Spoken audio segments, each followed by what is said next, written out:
Très rapidement, parce que je crois que vous avez déjà vu pas mal de choses par rapport à cette notion de biodiversité.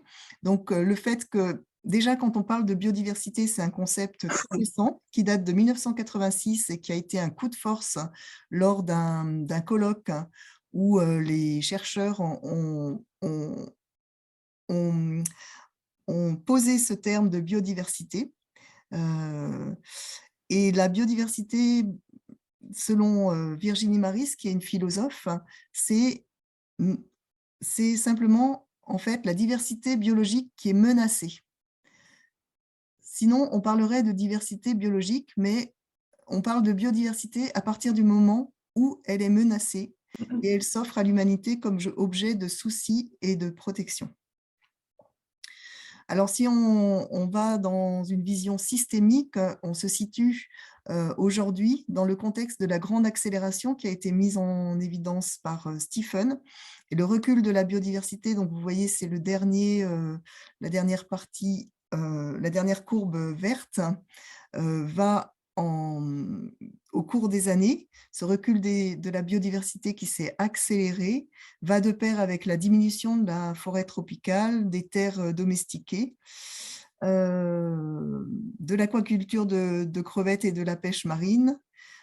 Et ça va aussi avec d'autres phénomènes biogéologiques et physiques, comme l'acidification de l'océan, les températures de surface et bien sûr l'augmentation du CO2 dans l'atmosphère.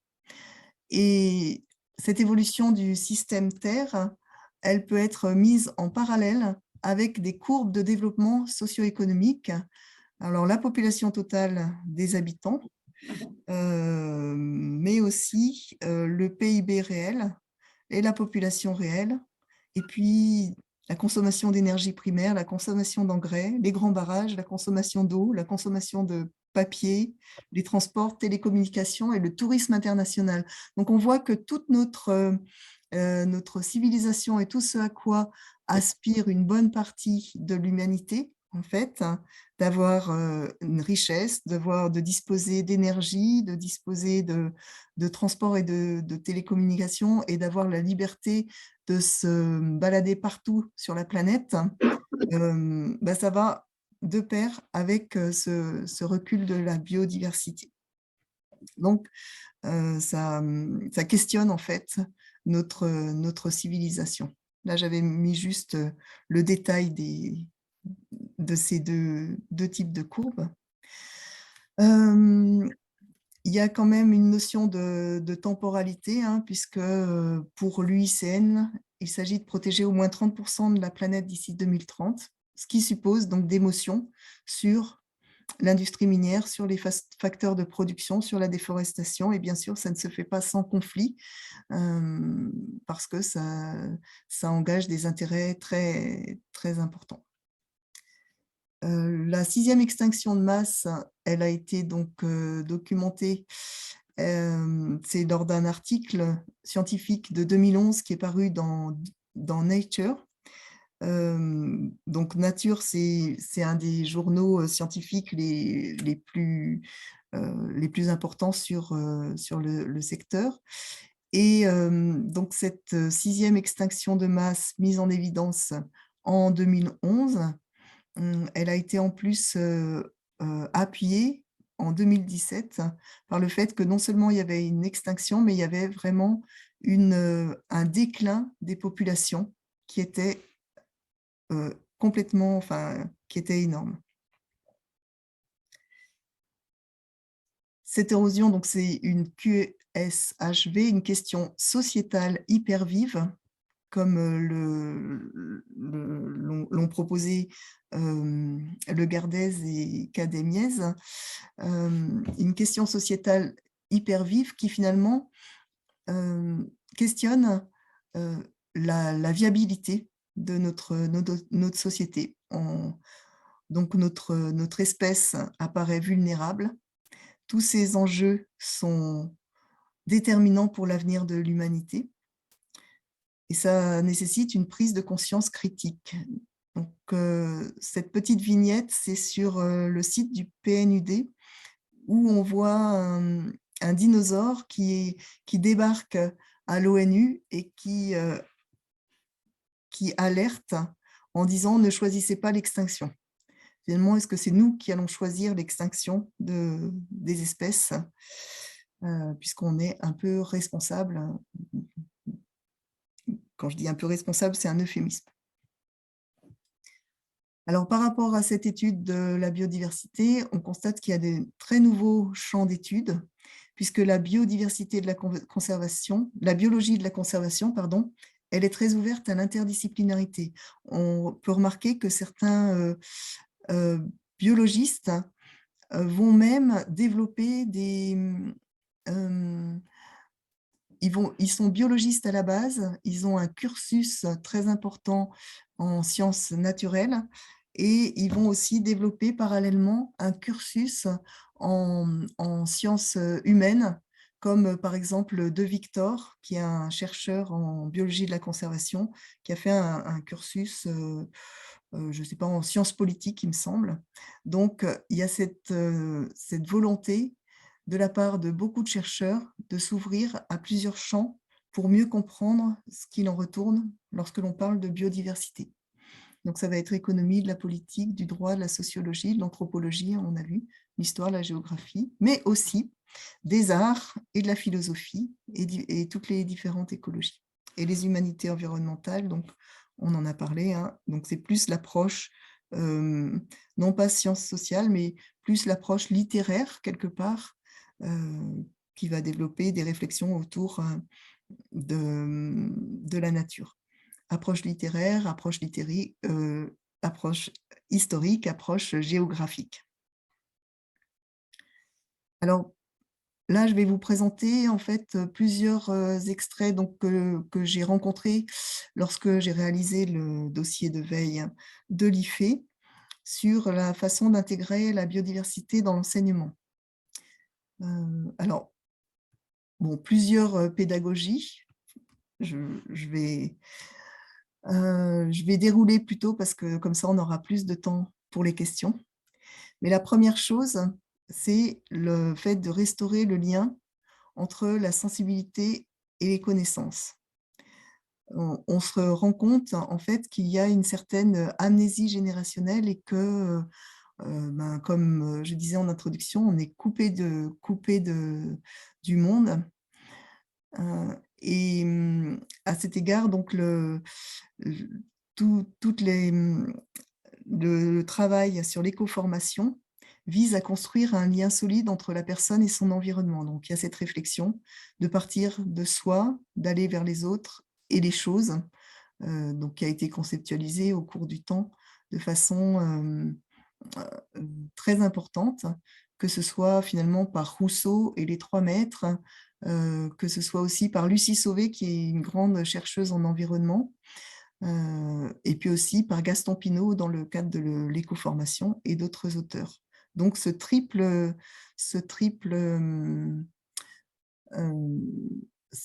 circularité où on part de soi, on va vers les autres et vers les choses. Tout ça dans une espèce de réenchantement du monde qui va requalifier les dimensions sensibles, les dimensions poétiques et morales et spirituelles de l'existence. Max Weber a mis en évidence le désenchantement du monde et le fait qu'on s'est axé sur le fait d'objectiver la réalité, mais la réalité n'est pas forcément uniquement objective, elle peut être subjective. Elle est subjective, de même que la cognition. Donc la cognition, le fait de penser, c'est incarné. Donc chacun a sa propre cognition et toute activité cognitive s'inscrit dans une interaction physique avec l'environnement. Donc c'est le cogniticien Francisco Varela.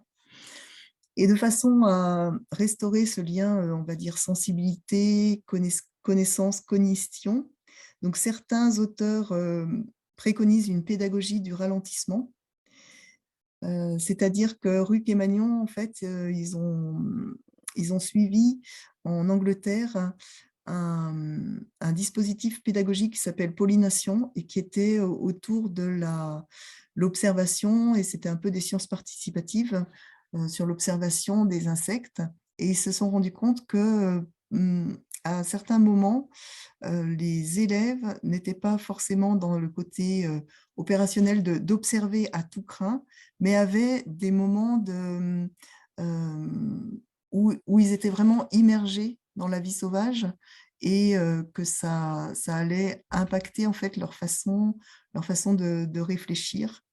Mais que pour que cet impact ait lieu, il ne fallait pas qu'on soit trop productiviste à tout crin, à vouloir absolument des résultats, enfin que les élèves ramènent des résultats à tout crin. Et puis, il y a tous les travaux de collaboration avec des artistes, où les élèves vont pouvoir avoir une approche artistique qui reconfigure aussi leur mode de relation au monde. Et cette approche artistique, elle est très, très importante. Elle a été travaillée, on a vu par des anthropologues. Il y a Edith Planche, donc une chercheuse en anthropologie, qui travaille beaucoup sur cette approche artistique.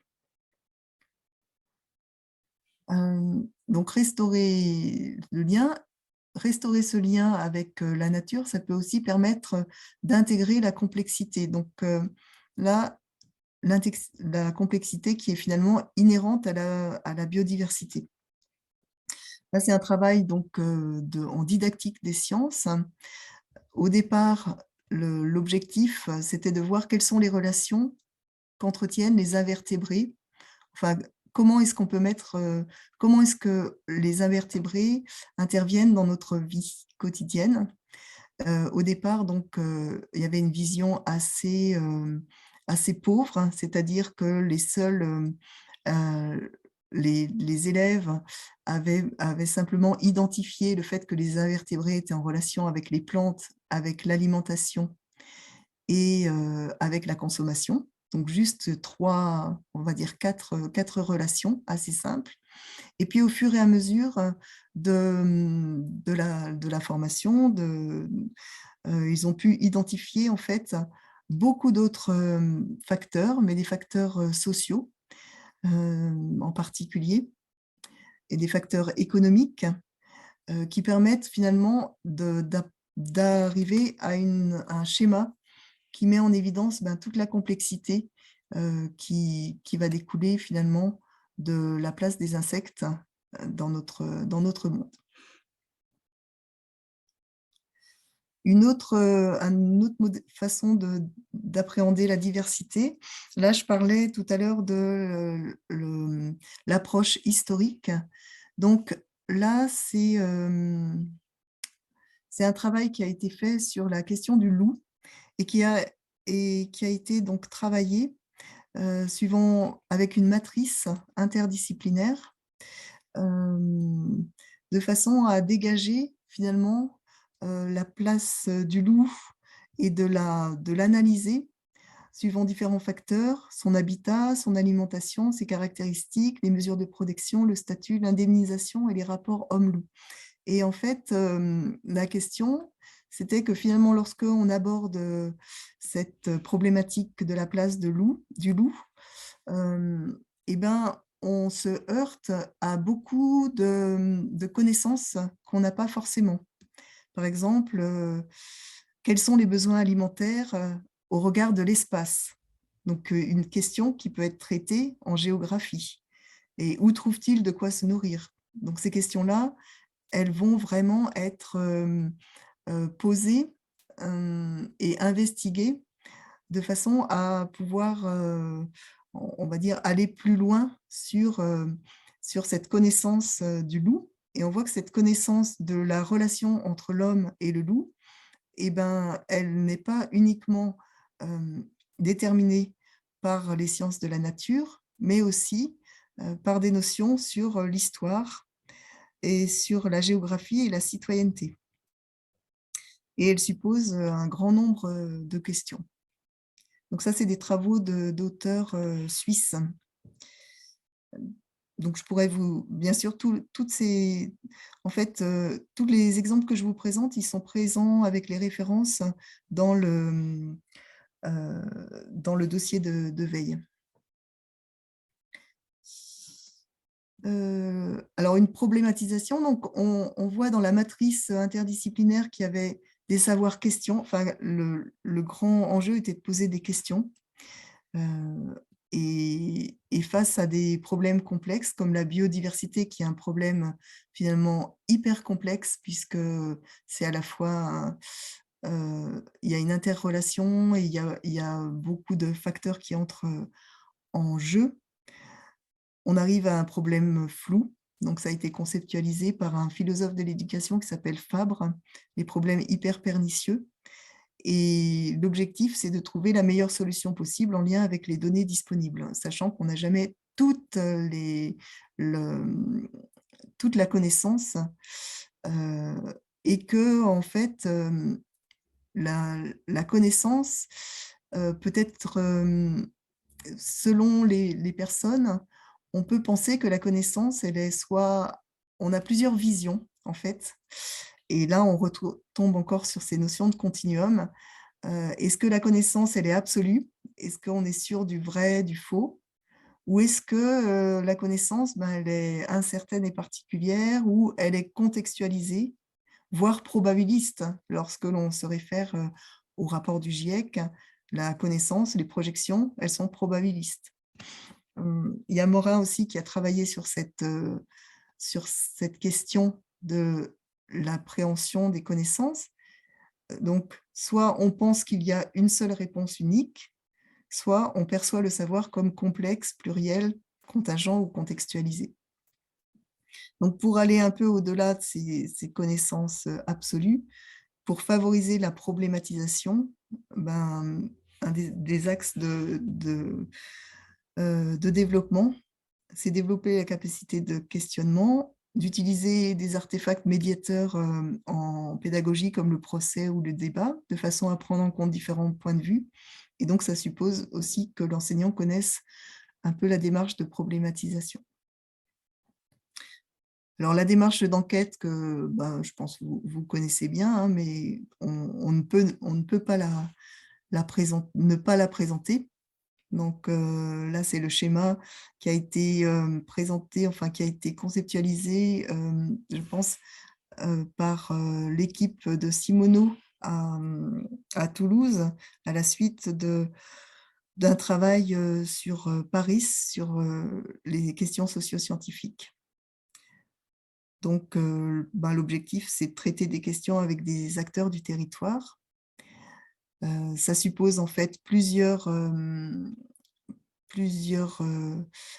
étapes, mais ces étapes peuvent être faites il peut y avoir, en fait des réflexions itératives, c'est-à-dire que le recueil et l'analyse de l'information, c'est a priori la première étape, mais ensuite, si elle se poursuit par une réflexivité et une réflexion des enquêteurs, qui peut déboucher sur le fait d'avoir besoin de plus d'informations, donc de revenir à la première étape et puis, après aller vers l'explicitation des raisonnements. En fait, ce schéma n'est pas aussi circulaire qu'il en a l'air, c'est un tourbillon puisque, les étapes, peuvent revenir. Et là, Carole Voisin, donc, qui a fait sa thèse sur la biodiversité, dit qu'il faut s'appuyer dans cette démarche d'enquête à la fois sur des savoirs liés au versant biologique de la biodiversité, mais aussi éthique et politique. Virginie Albe a sorti quelques principes d'étude des controverses. Et dans ces principes d'étude des controverses, elle note qu'il faut appréhender l'élaboration des technosciences pour bien se remettre dans la façon, en fait, dans notre société, enfin, voilà, dans le contexte social dans lequel on est. Parce que les technosciences, souvent, c'est un impensé, quelque chose qui n'est pas interrogé. Et puis, bien sûr, chercher les sources premières, identifier les acteurs, explorer les données et les incertitudes, mais aussi prendre le temps prendre le temps d'enquêter et puis étudier l'argumentation par rapport à ces controverses, mais étudier l'argumentation pour elle-même, sans être forcément sur la thématique donnée. Bon, une autre piste pour la biodiversité, donc c'est l'éducation à la conservation. Les aires terrestres et éducatives sont très intéressantes. Alors, c'est plus l'Agence française pour la biodiversité, mais l'Office français de la biodiversité. Mais ce qui est intéressant, c'est qu'il y a à la fois une phase d'investigation et aussi une phase de proposition, une phase de gestion. Et puis, il y a les sciences participatives qui peuvent contribuer aux résultats de recherche et qui peuvent déboucher sur des questions locales, si ça se fait en collaboration avec des gestionnaires de ressources. Et ces sciences participatives sont pensées donc, par Bastien Castagnérol comme pouvant favoriser à terme la préservation de la biodiversité, puisque ça sensibilise à cette biodiversité en étant immergé et en étant acteur.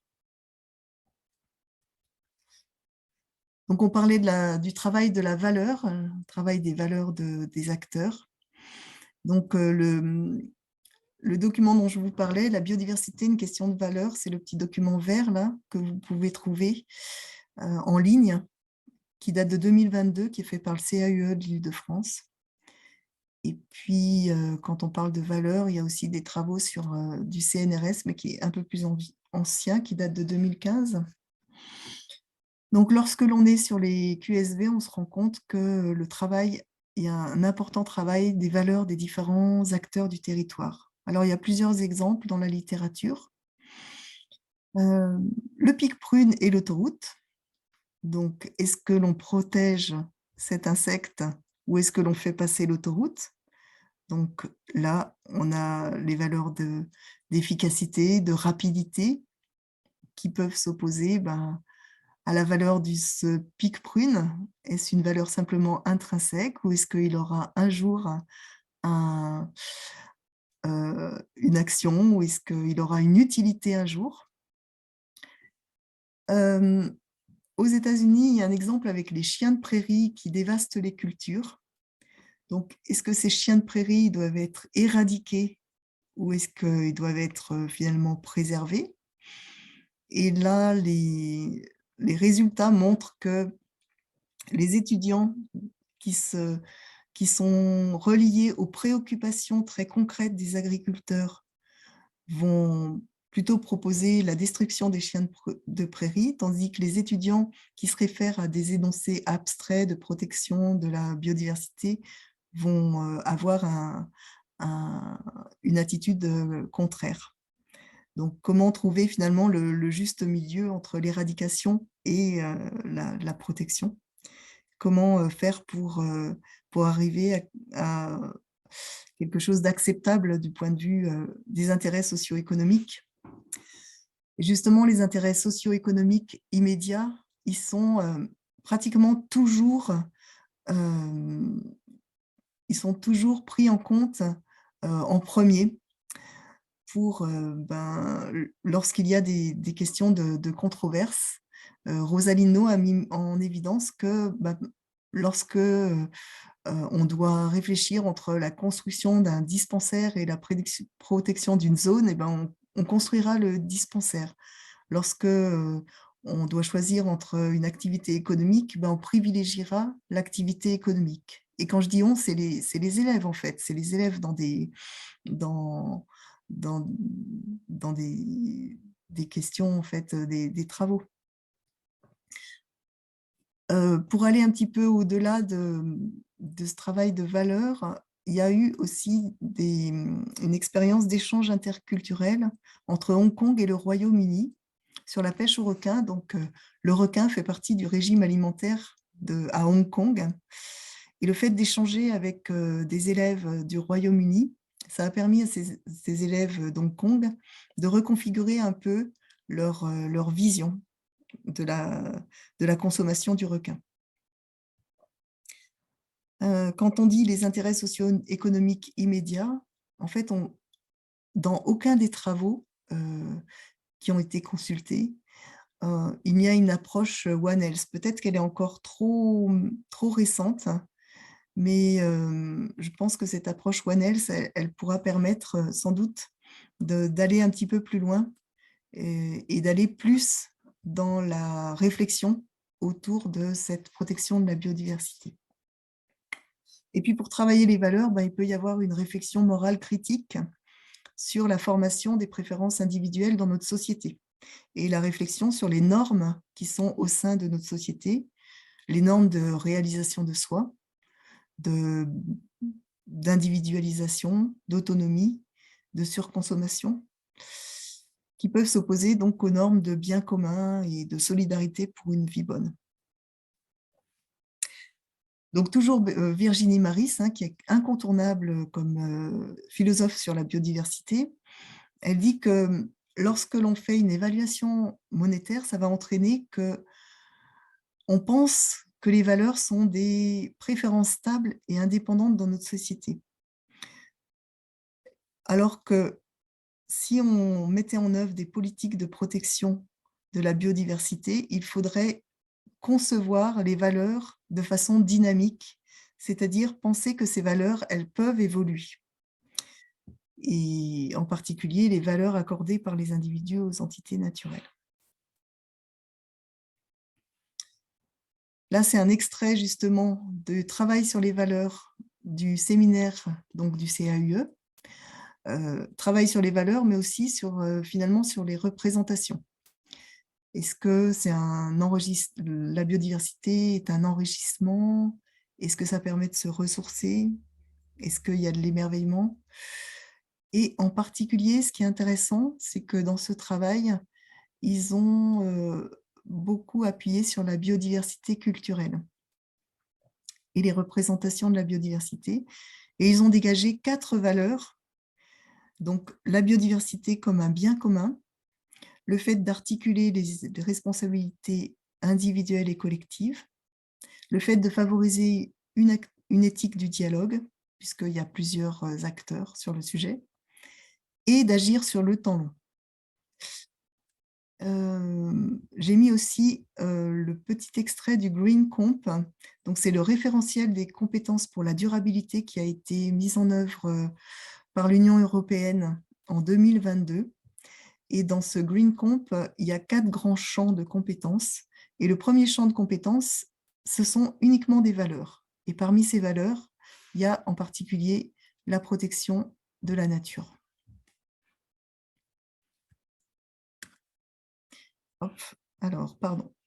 Alors, toujours sur les pistes, finalement, les pistes d'action pour la biodiversité, il y a exercer son éco-citoyenneté. Donc, c'est rigolo parce que quand on cherche éco-citoyenneté avec une recherche d'images, comme font les élèves, on tombe sur 2 choses, soit des plantations d'arbres, soit du ramassage de déchets. Alors certes, toutes ces expériences authentiques, elles vont favoriser l'engagement, l'empathie. Lorsque il y a finalement une fabrique collective de nature, ça va avoir des vertus émancipatrices puisque ça génère des qualités, ça génère de l'énergie, de la créativité, de l'engagement social lorsque l'on va produire une nature. Cependant, ces expériences authentiques, elles posent la question aussi de la problématisation, c'est-à-dire le lien entre le social, l'économie et le politique. Et est-ce qu'il y a, dans ces questions d'éco-citoyenneté, il y a une réflexion sur le monde tel qu'il est, ou est-ce qu'on est dans des éco-gestes plus? Est-ce qu'on est dans le cadre de l'émancipation des citoyens ou pas? Alors, une autre façon de développer son éco-citoyenneté, c'est l'éducation aux politiques, donc avec une réflexion forte sur les activités humaines. Éco-citoyenneté critique, c'est ce que présentent Barbara Bader et Lucie Sauvé il y a déjà une dizaine d'années. Une opinion raisonnée sur les enjeux sociétaux, le fait de réfléchir vraiment en fait sur les enjeux sociétaux de nos activités. Alors le problème, c'est que souvent dans les programmes, on présente les dimensions scientifiques et les dimensions sociétales indépendantes. Parce que les enjeux chargés politiquement, socialement et moralement sont difficiles à aborder. Alors, Angela Barth propose 4 pistes pour l'éducation aux politiques. Le fait d'identifier la façon dont les savoirs se construisent, le fait de reconnaître les différences d'intérêt des acteurs et la complexité des rapports sociaux, le fait de problématiser les affaires sociétales de façon à distinguer les causes, les conséquences, les risques, mais aussi les prospectives, et enfin de décoder les rapports de pouvoir et d'injustice.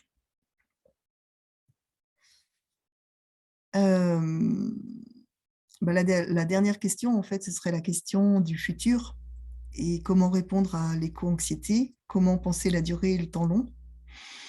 Et puis, on retombe sur l'importance des interactions, le fait de considérer plusieurs échelles, temporelles et organisationnelles. Euh, un philosophe donc, a bien mis en évidence le fait qu'on a une propension humaine à l'illimitation. Donc, on souhaite toujours avoir plus. Et pour répondre à cette propension humaine à l'illimitation, Olivier Hamon, donc, qui est biologiste et qui a écrit La troisième voie du vivant, insiste sur le fait qu'il existe un infini, c'est l'infini des relations, et que cet infini des relations, eh ben, il peut être développé. On peut s'inspirer du vivant pour développer d'autres approches de la vie. Pour répondre à l'éco-anxiété, il y a aussi toute la question du potentiel adaptatif et de la coévolution avec le contexte des végétaux locaux. Et le, le fameux ouvrage de Baptiste Morisot sur ranimer les braises du vivant avec les espaces de libre évolution, et le fait que finalement la nature peut aller assez vite en se régénérant, ce qui est une source d'espoir. Et une autre façon d'aborder cette question du futur, c'est de montrer aussi que l'adaptation et l'atténuation vont de pair, en particulier lorsque l'on restaure la biodiversité.